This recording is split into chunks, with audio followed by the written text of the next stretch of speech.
Assalamualaikum warahmatullahi wabarakatuh. Yang terhormat Abi Hanif dan Umidah selaku pimpinan Pondok Pesantren Al-Ibah Hanifidah. Yang terhormat juga guru-guru dan kepala sekolah, Miss Nur dan Miss Fikri.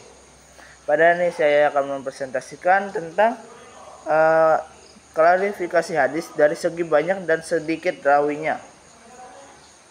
Yang pertama adalah hadis mutawatir.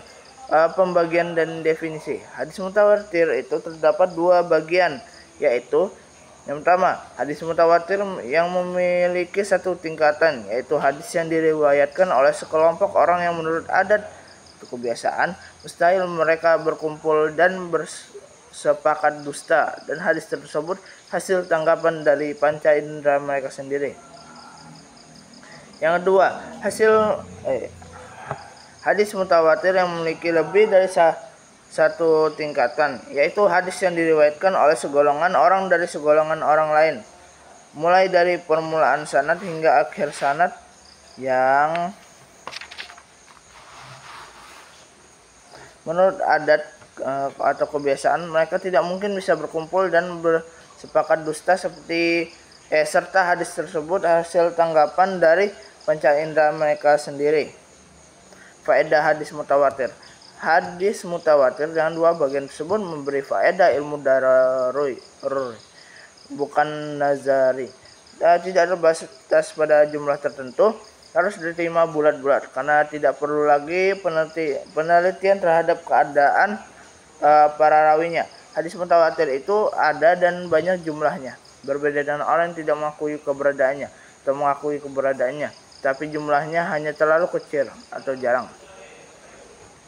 Klasifikasi hadis mutawatir.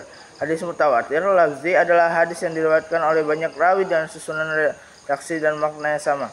Contoh hadis mutawatir lafzi adalah: barang siapa yang membuat kebohongan kepadaku secara sengaja, maka hendaklah ia menempati tempatnya di neraka. Hadis mutawatir maknawi adalah hadis yang para rawinya berlainan dalam susunan redaksi dan maknanya, tetapi ada pengertian global yang sama, seperti hadis mengangkat kedua tangan ketika berdoa. Tentang berita mengangkat kedua tangan ketika berdoa ini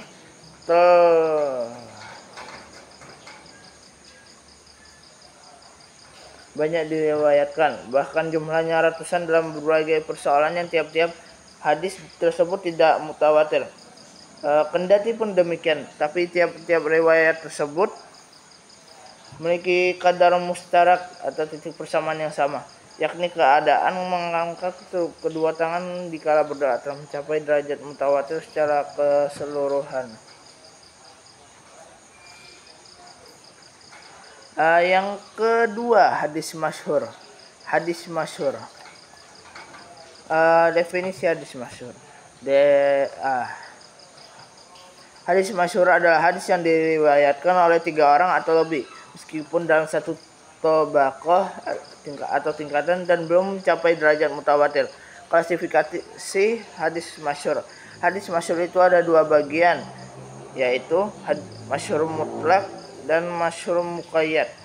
Apa itu masyhur mutlak? Yaitu hadis terkenal di kalangan ulama ahli hadis dan orang umum. Contoh sabda Nabi Muhammad SAW: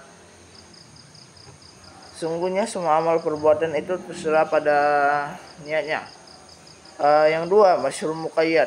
Apa itu masyhur muqayyad? Itu adalah hadis terkenal di kalangan ulama ahli hadis saja, seperti hadis riwayat Anas.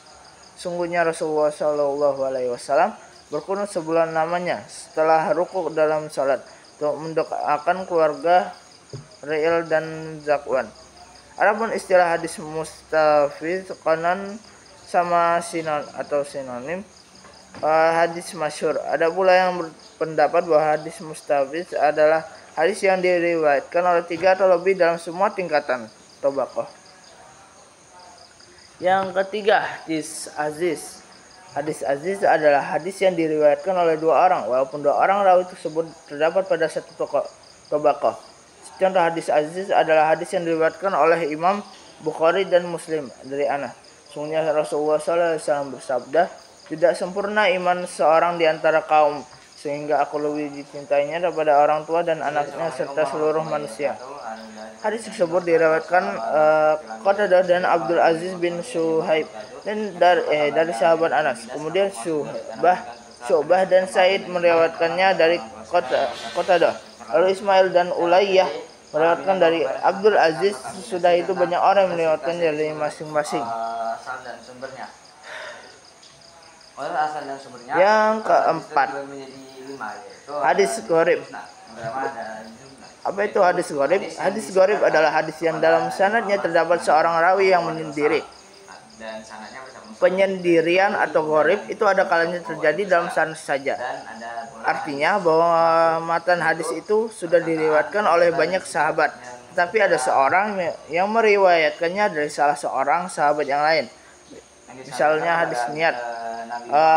Hadis tersebut diriwayatkan oleh Abdul Majid bin Abdul Aziz, dari Abu Rawat, dari Malik, dari Zaid bin Aslam, dari Atha bin Yasar, dari Abu Sa'id al-Khudri radhiyallahu an, dari Nabi Muhammad SAW. Abu Ya'la al-Khalili berkata, Abdul Majid melakukan kekeliruan dan dia yang meriwayatkan dari Zaid bin Aslam itu tidak mahfuz dalam segi sanadnya, sebab sanad Abdul Majid itu seluruhnya gharib. Gharib atau penyendirian dalam sanad dan matan, seperti hadis larangan menjual wala atau menghibahkannya. Hadisnya sebagai berikut. Wala adalah kerabat, seperti kerabat orang yang mati sendiri, yang tidak boleh dijual, dihibahkan, dan tidak boleh diwariskan. Dalam sanad hadis di atas terjadi tafarrud atau penyendirian oleh Abdullah bin Dinar. Dialah satu-satunya rawi yang menerima dari Ibnu Umar. Gharib atau penyendirian pada sebagian sanad, seperti hadis Ummu Zar'in, karena sungguhnya Imam Tabrani meriwayatkan dari Abdul Aziz, dari Hisham bin Urwah, dari ayahnya, dari Aisyah. Yang populer di kalangan ahli hadis adalah hadis tersebut dari Isa bin Hisham, dari saudaranya Abdullah bin Urwah, dari ayahnya, dari Aisyah. Dengan demikian berarti Abdul Aziz sendiri yang menuturkan sanad tersebut. Gharib atau penyendirian pada sebagian matan, seperti hadis tentang zakat fitrah, yaitu Rasulullah SAW telah mewajibkan zakat fitrah satu syak kurma atau gantung kepada hamba sahaya, orang merdeka, orang laki-laki, perempuan, anak-anak, dan orang-orang dewasa golongan muslimin.